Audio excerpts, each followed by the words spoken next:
Ya, assalamualaikum warahmatullahi wabarakatuh. Bertemu lagi dengan saya di sini di video melakukan passing leading dengan teknik building rapport. Ya, masih di video selling technique using NLP. Ya, oke.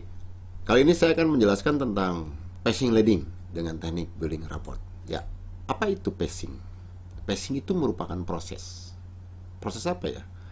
Proses di mana kita masuk ke dalam model atau gaya dan meniru fisiologi lawan bicara. Ya, proses di mana kita masuk ke dalam model, gaya, dan meniru fisiologi lawan bicara. Seperti apa sih lawan bicara itu? Kalau bicara, modelnya seperti itu. Kenapa sih kita harus niru-niru? Ya, tujuannya adalah leading nanti. Kita dapat dimaknai sebagai proses mengarahkan orang lain ke dalam model gaya kita. Maksudnya begini, kalau dari awal kita sudah bisa masuk ke dalam gaya dan meniru fisiologi lawan bicara, maka kita dengan mudah nanti meleding, memimpin, mengarahkan orang lain ke dalam model gaya kita. Ya, jadi passing, leading. Ikuti dulu maunya dia apa, supaya dia mau mengikuti apa yang kita inginkan. Begitu loh. Kalau kita tidak menggunakan passing leading, nanti belum apa udah benturan. Kita paksa orang itu ngikutin apa yang kita inginkan. Kita mau menawarkan sesuatu, kita paksa supaya dia mau produk yang kita tawarkan. Tapi kita tidak mengenal dia seperti apa. Itu dari situ sudah mulai terjadi penolakan. Dari situ sudah mulai terjadi gap, ya. Kesananya itu sulit. Oke. Nah, salah satu teknik yang sering digunakan adalah rapport. Building rapport. Rapport ini apa sih? Rapport ini adalah hubungan atau kontak yang terjalin antara seorang dengan orang yang lain yang didasari oleh satu atau kelebihan kesamaan. Begini loh. Bisnis itu, penjualan itu, atau orang mau membeli produk kepada kita itu sebenarnya sangat dipengaruhi kuat oleh emosional, ya.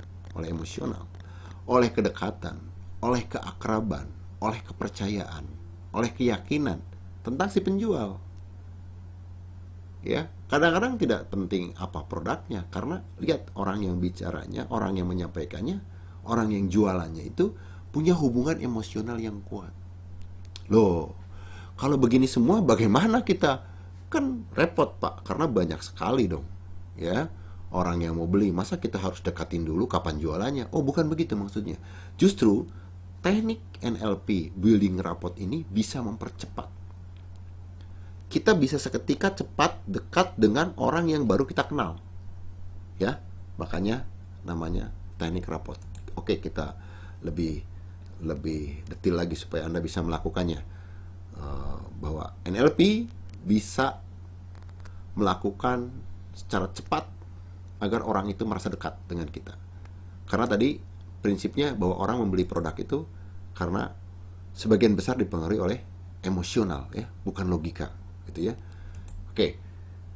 Dalam teknik ini kita harus tahu bahwa bukan orang lain loh yang menolak sebenarnya, tapi kita yang salah ngajaknya caranya seperti itu, sehingga orang lain kadang-kadang belum apa-apa udah nggak enak gitu dengan cara kita, gitu ya.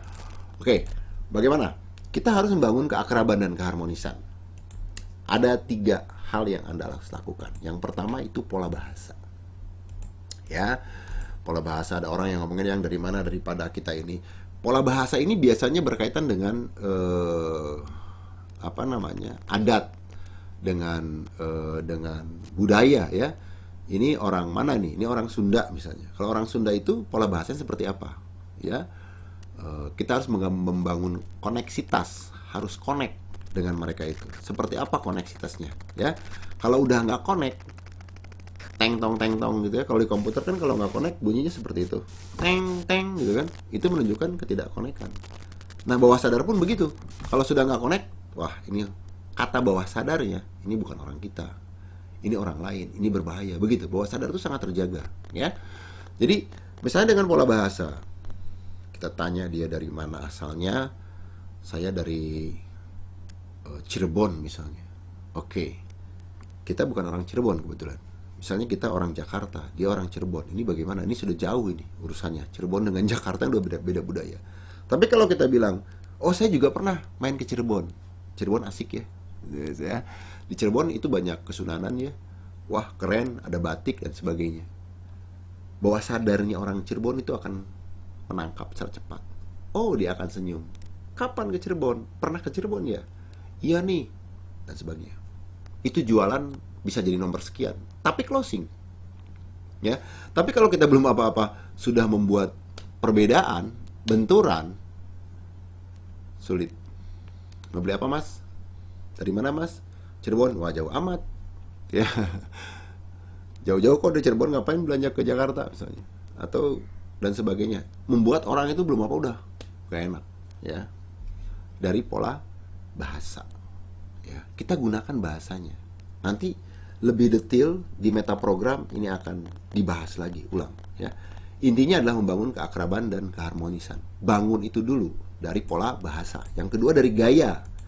Nah, gaya bahasa. Ini gaya bahasa itu kan macam-macam. Gaya bahasa anak muda, gaya bahasa orang tua, gaya bahasa orang Sunda, gaya bahasa berbagai macam lah. Orang Jawa, gaya bahasa orang Jakarta.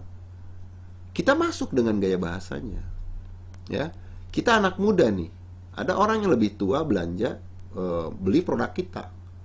Kita pakai bahasa kita, dia pakai gaya bahasa orang tua ya. Ini juga udah menjadi benturan, agak sulit. Tapi kita kalau orang tua, bahasa orang tua seperti apa? Kita ikuti dulu. Karena kita nggak ngerti, masih muda, itu udah tua. Kita nggak ngerti bahasa orang tua. Suruh aja dulu bicara. Oh seperti itu gayanya, kita ikut. Itu namanya passing. Baru nanti dia akan nge-lead kepada kita. Ya. Kemudian yang ketiga adalah sudut pandang. Nah ini sudut pandang juga oke ya, mantap. Misalnya belum apa-apa sudah buat sudut pandangnya beda. Kadang-kadang produknya sih tas gitu kan, tapi misalnya tas ini berkaitan dengan kulit gitu. Kulit ini berkaitan dengan kulit misalnya ular gitu. Nah, kulit ular dibikin tas. Kita ngomong ular, sudut pandang tentang ular antara si penjual dengan kita udah beda tengtong. Sudah ada gap, sudah memisahkan diri. Wah ini ular ini kan begini. Oh apa, ular itu begitu.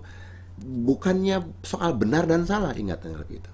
Tapi soal tujuan kita kemana. Tujuan kita kan orang beli tas. Ngapain kita jadi berdebat soal ular? Oke? Oh iya pak, bapak tahu ular itu begitu ya pak? Oke deh pak. Terserah dia mau tahu ular itu apa. Soal karena dia kan juga belum tentu ahli ular loh. Kita ikuti, baru dia akan mengikuti kita. Gitu ya. Nah, dari pola bahasa, dari gaya bahasa, dan dari sudut pandang.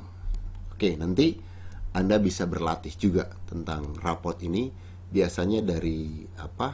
Dari chatting ya, dari komunikasi Anda di BBM, dari komunikasi Anda di WhatsApp ya.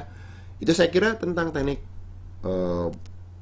rapot passing leading yang harus Anda bangun. Intinya Anda harus membangun keakraban dulu, keharmonisan dulu dengan pelanggan Anda. Tidak harus berpikir, wah lama sekali, kapan jualannya. Anda bisa lakukan dengan 3 tadi, ya. Pola bahasanya, gaya bahasanya, dan sudut pandangnya. Ikuti saja. Oke, mudah-mudahan bermanfaat. Terima kasih, dan sampai ketemu di video selanjutnya. Wassalamualaikum warahmatullahi wabarakatuh.